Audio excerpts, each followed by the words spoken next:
تاریخ کی سب سے خوفناک آفت خیبر پختونخوا، کشمیر اور گلگت بلتستان میں فلیش فلڈ، کلاؤڈ برسٹ اور طوفانی بارشوں نے تباہی مچا دی۔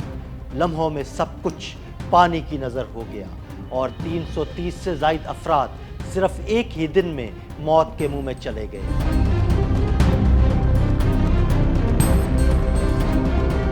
خیبر پختونخوا، گلگت بلتستان اور آزاد کشمیر میں طوفانی بارشوں، بادل پھٹنے، لینڈ سلائیڈنگ اور سیلابی ریلوں نے بڑے پیمانے پر تباہی مچا دی۔ مختلف حادثات میں اب تک 330 سے زائد افراد جاں بحق ہو چکے ہیں۔ صرف بونیر میں قدرتی آفت 213 سے زائد زندگیاں نگل گئی، جبکہ کئی افراد تاحال لاپتہ ہیں۔ بونیر کی تحصیل گدیزی اور پیر بابا کا علاقہ سب سے زیادہ متاثر ہوا، جہاں گاؤں کے گاؤں صفائے ہستی سے مٹ گئے۔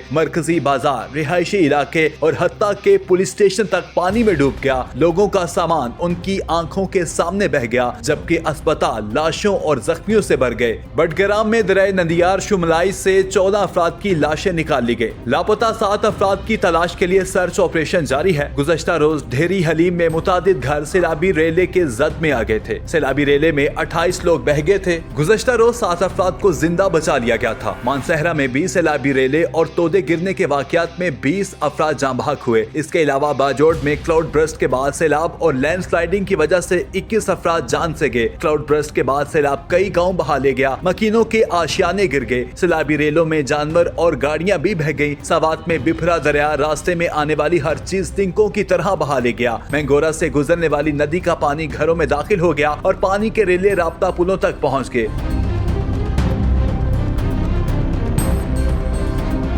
Provincial disaster management authority Khyber Pakhtunkhwa نے گزشتہ 48 گھنٹوں کے دوران بارشوں اور سیلاب سے ہونے والے جانی اور مالی نقصان کی تفصیلات جاری کر دی ہیں۔ پی ڈی ایم اے کی جانب سے جاری اعداد و شمار کے مطابق بارش اور سیلاب کے باعث حادثات میں اب تک 307 افراد جاں بحق ہوئے۔ جاں بحق افراد میں 279 مرد، 15 خواتین اور 13 بچے شامل ہیں۔ اعداد و شمار کے مطابق مختلف حادثات میں 23 سے زائد افراد زخمی بھی ہوئے۔ زخمیوں میں 17 مرد، 4 خواتین اور 2 بچے شامل ہیں۔ صوبائی ڈیزاسٹر مینجمنٹ اتھارٹی کے مطابق بارشوں اور سیلاب کے باعث مجموعی طور پر 74 گھروں کو نقصان پہنچا، 63 گھروں کو جزوی نقصان پہنچا، جبکہ 11 گھر مکمل طور پر تباہ ہوئے۔ پی ڈی ایم اے کا بتانا ہے کہ حادثات سوات، بونیر، باجوڑ، تورغر، مانسہرہ، شانگلہ اور بٹگرام میں پیش آئے۔ ادھر آزاد کشمیر کی وادی نیلم میں سیلابی ریلے دریا پر بنے 6 رابطہ پل بہا لے گئے۔ مختلف حادثات میں 11 افراد جاں بحق ہوئے۔ مظفر آباد میں کلاؤڈ برسٹ سے ایک ہی خاندان کے 6 افراد سمیت 8 جاں بحق ہوئے۔ آزاد جموں کشمیر کی اسٹیٹ ڈیزاسٹر مینجمنٹ اتھارٹی کے مطابق شدید بارش کے بعد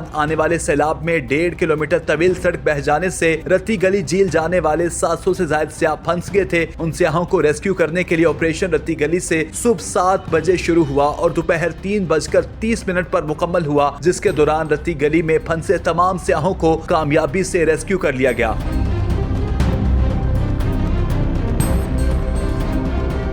ایس ڈی ایم اے کے مطابق ریسکیو آپریشن کے دوران وادی نیلم سے 98 گاڑیاں اور 700 سے زائد سیاح محفوظ مقام پر منتقل کیے گئے۔ گلگت بلتستان میں سیلابی ریلوں سے مختلف علاقوں میں تباہی ہوئی۔ اسکردو میں بھی 5 پل دریا برد ہو گئے، جبکہ چیلاس کے اوچھار نالے میں متعدد افراد بہہ گئے، جن میں 10 افراد کے جاں بحق ہونے کی تصدیق ہو چکی ہے۔ نیشنل ڈیزاسٹر مینجمنٹ اتھارٹی کی جانب سے جاری تازہ ترین ایڈوائزری میں خیبر پختونخوا کے سیلاب سے متاثرہ علاقوں سمیت ملک بھر میں مزید بارشوں کی پیشگوئی کر دی گئی۔ ڈی ایم اے کی ایڈوائزری کے مطابق 18 اگست سے 22 اگست تک خیبر پختونخوا میں چترال، دیر، ہری پور، کرک، کوہاٹ، کوہستان، خیبر، کرم، مانسہرہ، محمد نوشہرہ، مالاکنڈ، چارسدہ، ایبٹ آباد، بنو، بنیر، ہزارہ، پشاور، سوابی، سوات، وزیرستان اور اطراف کے علاقوں میں معتدل سے تیز بارش کا امکان ہے۔ ایڈوائزری کے مطابق گلگت بلتستان اور آزاد کشمیر میں 18 سے 22 اگست کے درمیان استور، سکردو، ہنزا، شگر، باغ، وادی نیلم، مظفر آباد اور اطراف میں کہیں کہیں بارش متوقع ہے۔